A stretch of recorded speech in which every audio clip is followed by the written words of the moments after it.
Welcome to NS TV. ముందుగా బులెటిన్లో headlines. Karimnagar జిల్లా కోర్టు చౌరస్తా సమీపంలోని జ్యోతినగర్లో గల పిఎంజే బంగారు ఆభరణాల దుకాణంలోకి చొరబడ్డ ఆగంతుకులు తుపాకులతో కాల్పులు జరిపి బంగారు ఆభరణాలు దోచుకొని అక్కడి నుండి పరారయ్యారని ప్రాథమిక సమాచారం. ఈ సమాచారం అందుకున్న పోలీసులు ఘటనా స్థలానికి చేరుకుని విచారణ చేపట్టారు. క్లూస్ టీమ్, ఫోరెన్సిక్ ల్యాబ్ నిపుణులు, డాగ్ స్క్వాడ్లను రంగంలోకి దింపారు. పూర్తి వివరాలు తెలియాల్సి ఉంది.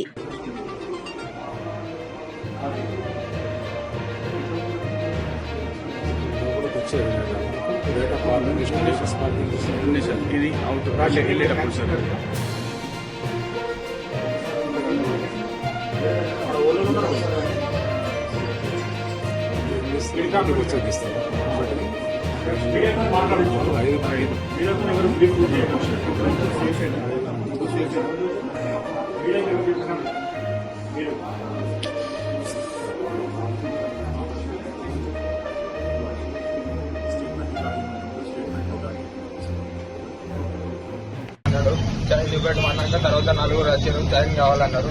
చైన్ కావాలన్నాక లోపలికి పోయారు. లోపలికి పోయినాక చూసే ఇంకొక ఇద్దరు వచ్చి దాన్ని బట్టి సెక్యూరిటీ మీద అటాక్ చేశారు సార్. అందరూ ఫోటో పెట్టి నేను బాత్రూమ్ ఉంటున్నాను. బాత్రూమ్ అయితే కొంచెం వచ్చింది. బాత్రూమ్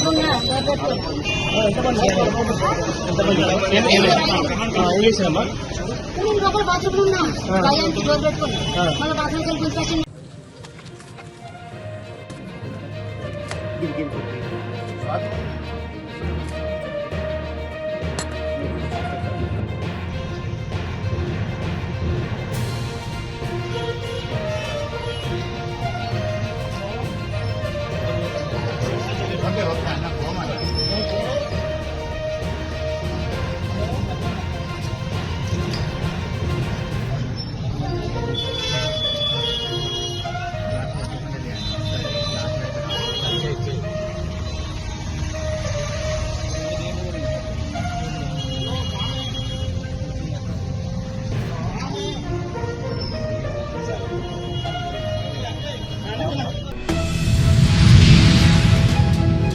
పాలకుర్తి ఎమ్మెల్యే యశస్విని రెడ్డి మరియు టీపీసీసీ ఉపాధ్యక్షురాలు ఝాన్సీ రెడ్డి గార్ల ఆదేశానుసారం ఇటీవల మృతి చెందిన బాధిత కుటుంబాన్ని పరామర్శించి ఆర్థిక సహాయం అందించిన తొర్రూరు మండల కాంగ్రెస్ పార్టీ నాయకులు, తొర్రూరు మండలం అమ్మాపురం గ్రామానికి చెందిన కిన్నెర గుంషావలి అనే వ్యక్తి కుటుంబ కలహాల కారణంగా తీవ్ర మనస్తాపానికి గురై తన ఇద్దరు కుమారులైన కిన్నెర విలాస్, కిన్నెర వికాస్ చిన్నారులను ఉరివేసి అనంతరం తాను కూడా ఆత్మహత్య చేసుకున్న సంఘటన తీవ్ర సంచలనం రేపిన విషయం అందరికీ తెలిసిందే.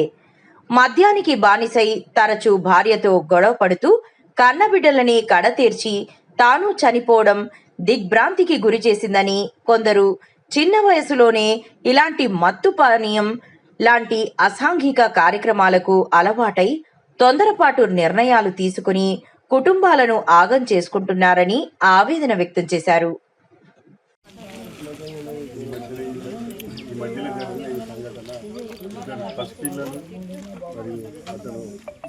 అవగాహన ఉందో అవగాహన లేకనో అతని కుటుంబ సమస్యలు తెలియదు మనకు. ఆ పిల్లల నిండు నూరేళ్లను తన గొంతుతో తన చేయితో ఈ విధంగా ఆత్మహత్య చేయించి వాళ్ళని మరి పసికందులను గొంతు పిసికి చంపి తర్వాత తన ఆత్మహత్య చేసుకున్నాడని తెలిసి ఈ సంఘటన చాలా ఇది మన రాష్ట్ర వ్యాప్తంగా ఇదొక సెన్సేషనల్ న్యూస్ అయింది. ఇది దాన్ని మన ఝాన్సీ రాజేందర్ రెడ్డి అమ్మ, మన ఎమ్మెల్యే యశస్విని గారు ఎమ్మటే స్పందించి ఇక్కడ మన మండల పార్టీకి చెప్తే అమ్మ నేను ఇట్లా మరి పోయేస్తానంటే మన అమ్మపురం పార్టీ వాళ్ళు కూడా, మన కాంగ్రెస్ పార్టీ వాళ్ళు కూడా అందరూ కూడా అన్న మీరు వస్తే చాలా మన ఉంటుంది అమ్మ వాళ్ళు చెప్పారు కనుక మా చేయుతను కూడా మేము ఇస్తాం, మీరు తప్పకుండా వచ్చి వారిని పరామర్శించాలని అన్నందుకు వారికి ఇక్కడ నేను మనస్ఫూర్తిగా ధన్యవాదాలు తెలుపుతున్నా. అదేవిధంగా ఇలాంటి ఆత్మహత్యలు ఇలాంటివి చేసుకోకుండా మనస్సంటి వాళ్ళని కూడా సొసైటీ తెలిసిన వాళ్ళం కొంత రిపోర్టర్స్ కానీ వీళ్ళు కానీ వాళ్ళకి అవగాహన కల్పించి చిన్నపిల్లల చిన్నపిల్లలను ఇట్లా తనకు తానే తన పాము తన పిల్లలను తానే తిన్నట్టు వాళ్ళు ఇక్కడ ఇలాంటివి చేస్తున్నారు కనుక కొంతమంది తాగుడుకు అలవాటయ్యో లేకపోతే ఆర్థికంగానో లేదా గంజాయిలకు అలవాటయ్యో చాలా మంది ఇట్లా చేస్తున్నారు. ఇలాంటివి జరగకుండా ఉండాలంటే మనలాంటి వాళ్ళు సొసైటీలో కొంత అవగాహన కల్పించి చిన్నపిల్లలను కూడా తన తల్లిదండ్రుల విషయాలు కానీ కనీసం పక్కింటి వాళ్ళ విషయాలలో కానీ కొంచెం అవగాహనతో మన పిల్లలను మనం పెంచుకుంటే మంచిగుంటుందని ఇలాంటి కర్కోటక రాక్షసులు అసంటి తండ్రులను మనం ఎక్కడ చూడలేదు. ఇలాంటి వాళ్ళను మనం సమాజం మీద తిరగకుండా ఉంచాలని మన మీడియా వాళ్ళు కానీ మన కొన్ని సంఘాలు కానీ ముందుకు తీసుకెళ్ళి ఇలాంటివి జరగకుండా చూడాలని మనస్ఫూర్తిగా కోరుకుంటూ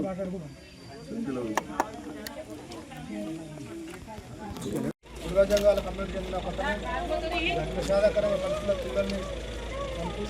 పిల్లల్ని ఆత్మహత్య చేసుకోవడానికి కుటుంబం ఒంటరిందన్న తెలుసుకున్నటువంటి నా మిత్రుడు నా చిన్న క్లాస్మేట్ సమాజానికి ఎంతో సేవ చేయాలని ముందుకొస్తున్నటువంటి జక్కా మైగిరెడ్డి సియాస్ మధు సినిమా హీరో సినిమా కూడా తీయడం జరిగింది. అదేవిధంగా ఇక్కడికి వచ్చినటువంటి వీళ్ళ నాయకుల పట్ల ప్రజలందరికీ కూడా స్వాగతం తెలియజేస్తున్నారు. విషాదకర విషయం స్పందించి ఆ కుటుంబానికి ఒక 5,000 రూపాయల నగదు అమ్మాయి పేరు మీద డిపాజిట్ చేయడానికి ఒక 5,000 రూపాయల నగదు కాకుండా బియ్యం కూడా తన వంతుగా సాయం చేయడానికి ముందుకు వచ్చారు. అది స్వాగతిస్తూ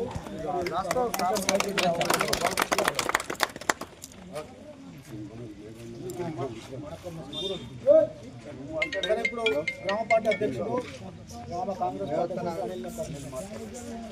ఈరోజు కాంగ్రెస్ పార్టీ పాలకుర్తి నియోజకవర్గ ఇన్ఛార్జి ఝాన్సీ రాజేందర్ రెడ్డి గారి ఆదేశాల మేరకు తొరూరు మండల కాంగ్రెస్ పార్టీ నాయకులు జక్కా మాధవ్ ఇటీవల జరిగిన ఆత్మహత్య అత్యంత విషాదకరమైనది. దాన్ని దృష్టిలో ఉంచుకొని ఈ కుటుంబానికి తన సానుభూతి తెలియజేస్తూ ఝాన్సీ రెడ్డి గారి మేరకు ఆదేశాల మేరకు ఆర్థిక సాయం అందిస్తూ అదేవిధంగా వారి కుటుంబానికి అరకింత బియ్యం అందించడం జరిగింది. గ్రామ కాంగ్రెస్ పార్టీ తరఫున గ్రామ పెద్దలు గ్రామ ప్రజల తరఫున వారికి హృదయపూర్వక ధన్యవాదాలు తెలియజేసుకుంటూ మహాత్మా స్వచ్ఛంద సంస్థ ఆధ్వర్యంలో నిర్వహిస్తున్న స్వచ్ఛ కార్యక్రమంలో భాగంగా ఆర్మూరు పట్టణంలోని జర్నలిస్ట్ కాలనీలో గల పట్టణ ప్రకృతి వనం ఆవరణలో ఆదివారం స్వచ్ఛ కార్యక్రమం నిర్వహించారు. ఈ సందర్భంగా ప్రకృతి వనం ఆవరణలో పెరిగిన పిచ్చి మొక్కలు, చెత్త చెదారాన్ని తొలగించారు. ఆర్మూర్ మహాత్మా స్వచ్ఛంద సేవా సంస్థ అధ్యక్షులు సుంకే శ్రీనివాస్ మాట్లాడుతూ ప్రతి వారం 1 గంట నినాదంతో నిర్వహిస్తున్న ఈ స్వచ్ఛ కార్యక్రమం 52వ వారానికి చేరుకుందన్నారు. పట్టణ ప్రకృతి వనంకు సేద తీరేందుకు వచ్చే కాలనీ వాసులకు ఎటువంటి ఇబ్బందులు కలగకుండా ప్రాంగణాన్ని శుభ్రం చేశామన్నారు. శుభ్రతపై ప్రతి ఒక్కరికి అవగాహన కల్పించడమే మా లక్ష్యమని, ఇందుకోసం ప్రతి వారం నిర్వహించే ఈ స్వచ్ఛ కార్యక్రమాన్ని నిర్విరామముగా కొనసాగిస్తామన్నారు. ఆర్మూర్ మహాత్మా స్వచ్ఛంద సేవా సంస్థ ఆధ్వర్యంలో ప్రతివారం నిర్వహించే స్వచ్ఛ భారత్ కార్యక్రమం జర్నలిస్ట్ కాలనీలోని చిల్డ్రన్ పార్క్లో నిర్వహిస్తున్నాము. ఇది నిర్వహించే కార్యక్రమం 52వ వారం. ముఖ్యంగా ఈ కాలనీలో ఉన్న ఈ చిల్డ్రన్ పార్క్లో చెత్త చెదారం, ఏపుగా పెరిగిన చెట్లు, మురికి కాలువల శుభ్రత అన్నీ కూడా మా సభ్యులందరం కలిసి 1 గంట అనే నినాదంతో శుభ్రం చేశాము. ఇదే రకంగా ప్రతివారం మేము నిర్వహించే ఈ స్వచ్ఛతా కార్యక్రమంలో మాకందరికీ మా కాలనీ వాసులు, మా సభ్యులందరూ కూడా సహకరించినందుకు చాలా చాలా ధన్యవాదాలు. ఇలాగే పరిసరాలను అందరూ శుభ్రంగా పెట్టుకోవాలని మేము కోరుకుంటున్నాము. జై స్వచ్ఛ భారత్, జై ఆర్మూర్.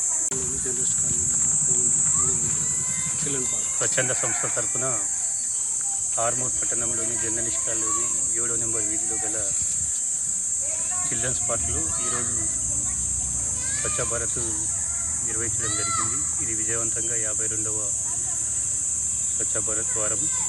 ఈ స్వచ్ఛ భారత్లో ఈ ఎండాకాలం కూడా స్వచ్ఛంద సంస్థ సభ్యులు చేసి ఈ కార్యక్రమాన్ని కొనసాగిస్తున్నందుకు అందరం జర్నలిస్ట్ కాలనీ తరఫున కృతజ్ఞతలు తెలియజేస్తాం. ఈ రకంగా అందరినీ ప్రతి ఆదివారం అందరితో సేవ చేయించుకుంటూ అందరికీ ఒక మంచి తృప్తిని కలిగిస్తూ ఒక మంచి కార్యక్రమంలో అందరినీ పాల్గొనే రకంగా చేస్తున్న మన మిత్రులు సుంకే శ్రీనివాస్ గారికి నిజంగా అభినందనలు.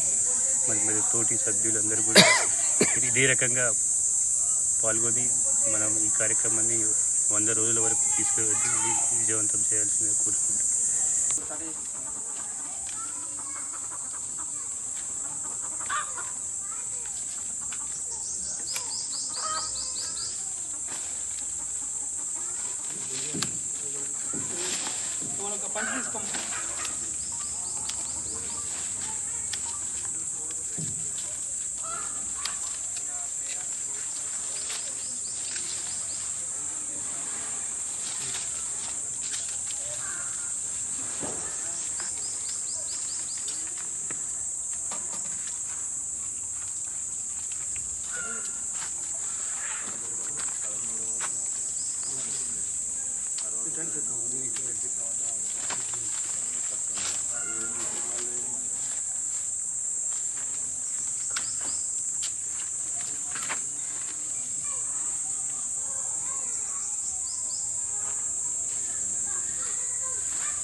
కోట పట్టణంలో దుండగుల చేతిలో దారుణంగా హత్యకు గురైన ఏబిఎన్ ఆంధ్రజ్యోతి విలేకరి జగన్మోహన్ రెడ్డి కుటుంబాన్ని శనివారం పూతలపట్టు ఎమ్మెల్యే కలికిరి మురళీమోహన్ పరామర్శించారు.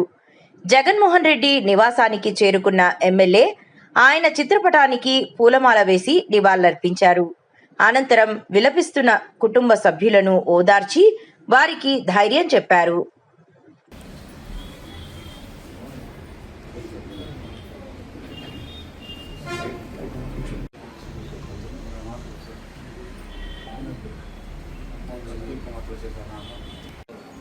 ఫాదర్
ఖచ్చితంగా ఫలితం ఉంటుంది, ఫలితం చూస్తారు.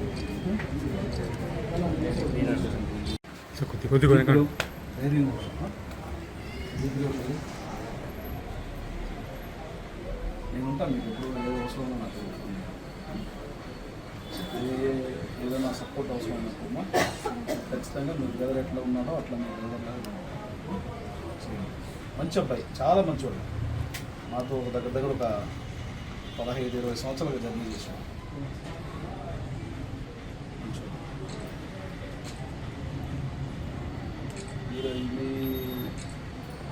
ఈ సైకలాజికల్ ఎఫెక్ట్ మీ స్టడీస్ మీద పడుతుంది. గ్రోత్ కరెక్ట్ ఏజ్ బాగా చేయలేదు. మీరే ధైర్యం డిపార్ట్మెంట్ రిటైర్ అయినాను. తెలుసు నాకు అమౌంట్ ఇప్పుడు పెన్షన్ లేదు. ఈ ఫ్యామిలీని ఏ విధంగా ఆదుకోవాలి నేను, ఏం చేయాలా? నాకు దాపు వాళ్ళు కంప్లీట్గా అయిపోయి ఉండింది. కొడుకైనా అల్లుడైనా నాకు ఇది లేదు, కానీ అంతకంటే ఎక్కువగా ఉంటాయి. గవర్నమెంట్తో మనం ఏమైనా చేయాలంటే నేను కూడా మాట్లాడతాం. ఏమైనా పర్సనల్ ఇష్యూ కూడా మాట్లాడతాము. ఖచ్చితంగా మీరు ధైర్యంగా ఉండండి. ఇదంతా అయిన తర్వాత ధైర్యంగా బయటికి రండి. పిల్లలు మీ దగ్గర ఖచ్చితంగా వదిలిపెట్టేది అయితే ఉండదు. చూస్తారా రిజల్ట్ అయితే చూస్తారా? అసలు జగన్ ఇలాంటి ముగింపు జగన్కు వస్తుందని ఎక్స్పెక్ట్ చేయాలి. రాకూడని ముగింపు జగన్ మనం ఎక్స్పెక్ట్ చేయాలి. వేరే వాళ్ళకి ఎక్స్పెక్ట్ చేయవచ్చు, జగన్కి ఎక్స్పెక్ట్ చేయాలి. ఎందుకంటే ఆ పిల్లడు చాలా సౌమ్యంగా ఉంటాడు, ఒబీడియంట్ మనిషి. సార్ ఆ మంచితనానికి ఇది అవార్డా ఫ్యామిలీకి ఆలోచన సార్. వదిలిపెట్టారు దోషులు ఈ పొద్దు బిడ్డల భవిష్యత్తుని ఆయమ్మని ఏం చేయాలా? ఇద్దరు ముసలివాళ్ళు ఎవ్వరు లేరు, వెనుక ముందు దాపేం లేదు. మంచి జరుగుతుంది. కాకపోతే భగవంతుడు మనకు ఒక చెడు చేశాడు. ఎందుకు జరిగింది ఏమనేది మిగతాంతా చూస్తారు. బట్ ధైర్యంగా ఉండి జగన్ ఉన్నాడనే ధైర్యంతోనే ఉండాలి.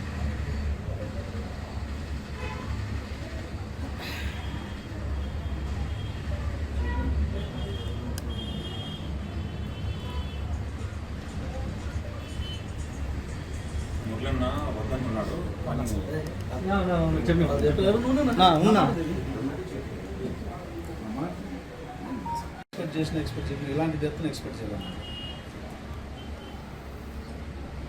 నా రిక్వెస్ట్ మీరు అన్నీ చేశారు. అన్నీ సబ్మిషన్ మనం సడకుప్పంలో చేశాను సార్. నమస్కారం. హలో, నేను వచ్చాను.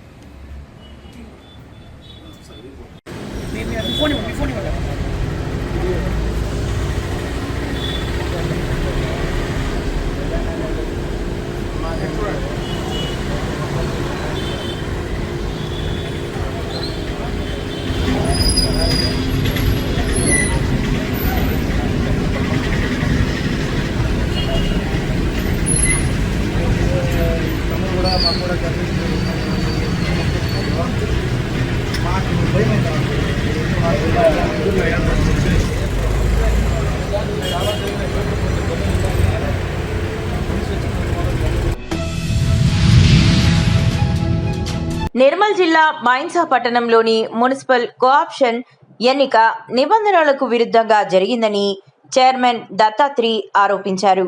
శనివారం కౌన్సిలర్లతో కలిసి ఆయన మాట్లాడుతూ కమిషనర్ ఒక పార్టీ ఒత్తిడికి తలొగ్గి ఏకపక్షంగా ఎన్నికా పత్రం జారీ చేశారని మండిపడ్డారు. దీనిపై ఇప్పటికే కలెక్టర్కు ఫిర్యాదు చేశామని, న్యాయం కోసం హైకోర్టులో పిటిషన్ వేస్తున్నామని ఆయన స్పష్టం చేశారు. కౌన్సిల్ ఎన్నికల్లో ఇక్కడున్న మున్సిపల్ అధికారులు, కమిషనర్ గారు కూడా కోఆప్షన్ ఎన్నికలను ఎన్నిక చేసే ప్రస్తావనలో దానిని వాయిస్ ద్వారా మీరు ఎన్నుకోవాలని ఇక్కడ సంకేతాలు ఇవ్వడం జరిగింది. కానీ కోఆప్షన్ ఎన్నికలు లోపల పోయిన తర్వాత అన్ని పేర్లు చదివిన తర్వాత ఎన్నికలకు హ్యాండ్ రూపంలో హ్యాండ్ రైజ్ చేసి చేయాలని సంకేతాలు ఇవ్వకుండానే హ్యాండ్ రైజ్ చేపించడం జరిగింది. దాన్ని మేము తప్పు పట్టడం జరిగింది. తర్వాత ఒకటైన తర్వాత కూడా దాన్ని ఎటువంటి ఇంటిమేషన్ ఇవ్వకుండా తర్వాతది కూడా స్టార్ట్ చేయడం జరిగింది. దాన్ని మేము అక్కడున్న కౌన్సిలర్లు అందరం అప్పటికే అంతకుముందే అబ్జెక్షన్ చేయడం జరిగింది. అయినా కూడా దాన్ని కొనసాగిస్తూ ముందరికి పోతే తర్వాత అబ్జెక్షన్ చేసి ఆపించి అక్కడ చిన్న గొడవ అంటే తోపులాట జరగడంతో అక్కడ ఆ ఎలక్షన్ని రద్దు చేసి బైకాట్ చేస్తున్నామని అధికారులు, కమిషనర్ గారు, సిపిఓ మేడం గారు చెప్పడంతో ఆ రోజు పోస్ట్పోన్ జరగడం జరిగింది. తర్వాత కూడా మేము దాన్ని రాజకీయంగా చేసి అందరూ ఇన్వాల్వ్ అయి చేస్తే మేము కూడా నిన్న కలెక్టర్ గారి దగ్గరికి వెళ్ళి ఏదైతే ఎలక్షన్లు పూర్తిగా రద్దు చేయాలి, తప్పుగా మాకు సంకేతాలు ఇచ్చి తప్పుగా ఎలక్షన్ చేయడం జరిగింది. కానీ పైన ఉన్న రాజకీయ నాయకులు ఎవరో ఒత్తిడి ద్వారా ఏదైతే కమిషనర్ గారు ఈరోజు ఒకరు గెలిచిందని సర్టిఫికేట్ ఇవ్వడం జరిగింది. దాన్ని కూడా మేము పూర్తిగా ఖండిస్తున్నాం. ఇది రాజ్యాంగకు విరుద్ధంగా ఈ ఎలక్షన్ చేయడం జరిగింది. దీన్ని కూడా మేము ఛాలెంజ్ చేస్తూ పైన కొరకు న్యాయబద్ధమైన న్యాయం కావాలని మేము హైకోర్టుకు తదుపరి పోవడం కూడా జరుగుతుందని మీకు చెప్పడం జరుగుతుంది. నిర్మల్ పట్టణంలోని దివ్య గార్డెన్స్ లో ప్రజాపాలన ప్రగతి ప్రణాళిక నియోజకవర్గ స్థాయి సమావేశం ఘనంగా నిర్వహించారు. ఈ కార్యక్రమంలో జిల్లా స్థానిక సంస్థల అదనపు కలెక్టర్ బి వెంకటేశ్వర్లు పాల్గొన్నారు. అదనపు కలెక్టర్ మాట్లాడుతూ ప్రభుత్వం పేదల కొరకు ఎన్నో పథకాలు అమలు పరుస్తోందని అన్నారు. విద్య, వైద్యం, పారిశుద్ధ్యం, మౌలిక సదుపాయాలు తదితర అన్ని అంశాల్లో పేదల ఉన్నతికి పాటుపడుతోందని చెప్పారు. త్వరలోనే మరిన్ని కొత్త పథకాలు ప్రారంభిస్తుందని అన్నారు.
ఇప్పుడు మీ అందరి చెప్పడం మధ్య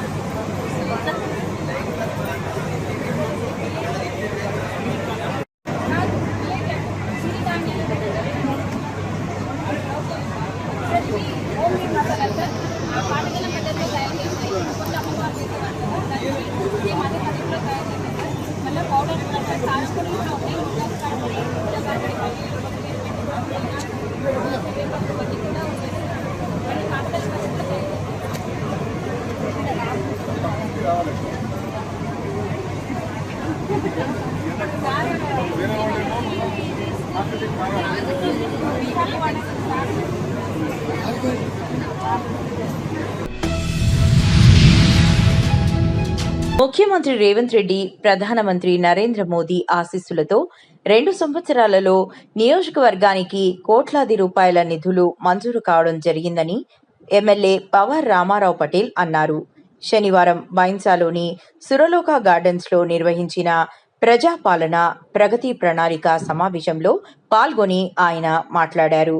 గత 10 సంవత్సరాల కాలంలో నియోజకవర్గం అభివృద్ధిలో కుంటిపడిందని, పంచాయతీరాజ్ శాఖ ఆధ్వర్యంలో హోం పథకంలో 142 కిలోమీటర్లు రోడ్డు, ఆర్ఎండ్బి శాఖ ఆధ్వర్యంలో 60 కిలోమీటర్ల రోడ్ల నిర్మాణానికి నిధులు మంజూరు కావడం జరిగిందని, త్వరలో టెండర్ ప్రక్రియ పూర్తి అయి పనులు ప్రారంభమవుతాయన్నారు.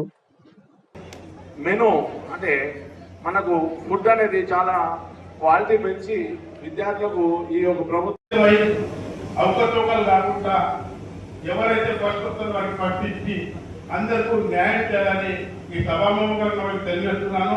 ఈ ప్రజాపాలన ప్రగతి పాలనగా వచ్చిన ఆఫీసర్స్ కు, మన సబ్ కలెక్టర్ గారు, ప్రజాప్రతినిధులకు, సర్పంచ్లకు నా తరఫున ప్రత్యేక ధన్యవాదాలు తెలియజేస్తూ ముగిస్తున్నాను. జై హింద్, జై భారత్, జై భారత్.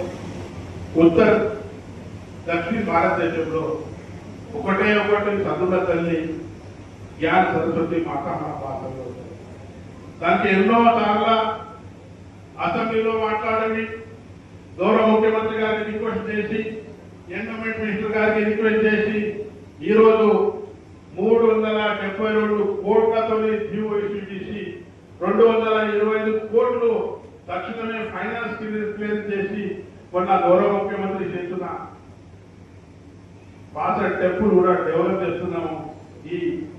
ఈ ఘనత ఇక్కడ ఉన్న గౌరవ ముఖ్యమంత్రి గారు నాకే తగ్గుతుందని ఈ సభాముఖంగా తెలియజేస్తున్నాను. నియోజకవర్గంలో కిరాయ హౌసెస్ లో మనం ఇప్పుడు మైనారిటీ స్కూల్ నడిపిస్తున్నాం. ముదోలో కానీ బయటలో కానీ ఆ 2 స్కూల్స్ కు సెంట్రల్ గవర్నమెంట్ పిఎంశ్రీ యోజన నుంచి నిర్మల్ జిల్లా బాయిన్సా పట్టణం మున్సిపల్ కార్యాలయంలో శనివారం బీజేపీ స్వతంత్ర కౌన్సిలర్లు కమిషనర్తో వాగ్వాదానికి దిగారు. ఎంఐఎం అభ్యర్థి ఉమేరా బేగంకి కోఆప్షన్ ఎన్నిక పత్రం ఇవ్వడంపై వారు తీవ్ర అభ్యంతరం వ్యక్తం చేశారు. చైర్మన్, ఇతర కౌన్సిలర్లు అభ్యంతరం తెలిపినా ధృవీకరణ పత్రం ఎలా జారీ చేస్తారని కమిషనర్ నవీన్ను నిలదీశారు. అధికారుల తీరుపై ఆగ్రహం వ్యక్తం చేస్తూ కార్యాలయం వద్ద నిరసన తెలిపారు.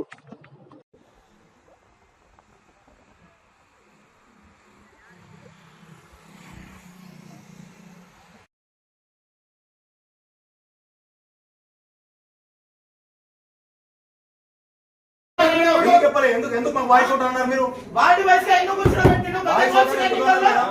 కూర్చోబెట్టలేదు? నాకు తెలియాలి. చైర్మన్ ఎన్నికల్లో ఉన్న ఫ్రెష్ చైర్మన్ ఎన్నికల్లో ఏ విధంగా కూర్చోబెట్టారు? ఎలా కూర్చోండి? మరి రూల్స్ ఎందుకు చేంజ్ చేసింది ఈసారి? ఎందుకు అలా చేసిండ్రు? మరి ఎవరికి అప్పుడు లక్ష్మీబాయి చుట్టూ మొత్తం ఎంఐఎం ఎందుకు కూర్చోబెట్టిండ్రు? కూర్చోబెట్టిండ్రు అంటే చేతి లేపడానికే కదా, లేపియడానికే కదా. మీరు మరి కొత్త కౌన్సిల్ మెంబర్ ఇలాగే జరిగిందా? వార్డు వైద్యాన్ని కూర్చుండబెట్టిందా? చెప్పండి, సమాధానం చెప్పండి. ఏమనంటే కోర్టుకోమంటారు. ఎందుకు మీరెందుకు అంటారండి కోర్టుకోమని? మాకు తెలుసు కదా కోర్టుకోవాలన్నా ఎటు పోవాలన్నా మాకు తెలుసు కదా. కోర్టుకోని అది మాకు తెలుసు. చేస్తున్నాం చేసే పని చేసుకుంటాం. మేము కోర్టుకోని చేస్తున్నారు. మాకు కోర్టుకు పోయి ఏమైనా చేసుకోవాలి, మేము ఇట్లా చేస్తాం, నడిపిస్తాం.